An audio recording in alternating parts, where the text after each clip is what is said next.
শ্রীকৃষ্ণ জানতেন যে রাজা ধ্রুপদের শিখণ্ডী নামে একটি উভয় লিঙ্গ বিশিষ্ট সন্তান ছিল।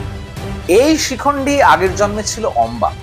সেই অম্বার প্রসঙ্গ বিস্তৃতভাবে আমি বলছি না, সংক্ষিপ্তভাবে এটাই বলছি যে বিচিত্র বীর্যের জন্য পাত্রী সন্ধান করতে কাশীরাজের স্বয়ংবর সভায় মহামতি ভীষ্ম উপস্থিত হয়েছিলেন।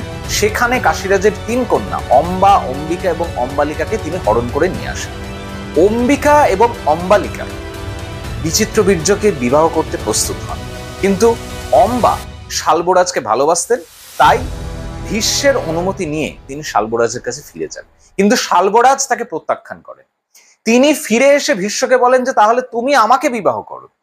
ভীষ্মের শিভালরিতে অম্বা কিছুটা অনুরাগ প্রাপ্ত তো অবশ্যই হয়েছিলেন, সেই কারণেই তিনি ভীষ্মকে প্রস্তাব দিয়েছিলেন।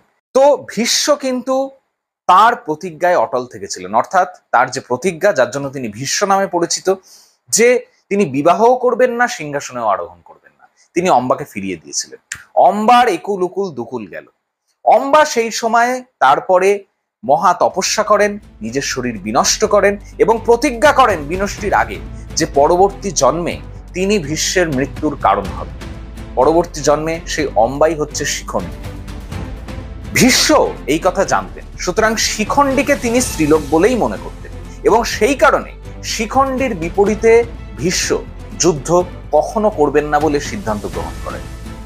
আর এই সুযোগটাই শ্রীকৃষ্ণ কাজে লাগালেন।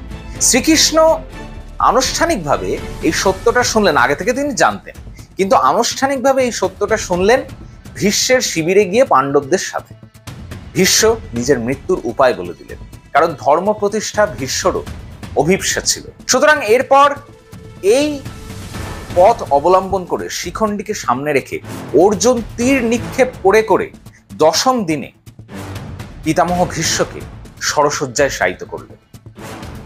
পাণ্ডবদের জয় সুনিশ্চিত হলো প্রথম পর্বে। কৌরব পক্ষের মহাপরাক্রান্ত পিতামহ ভীষ্ম, সর্বশ্রেষ্ঠ যোদ্ধা আমার মতে, পরাজিত হলেন ন্যায়ের মাধ্যমে নয়, অন্যায়ের মাধ্যমে। এবং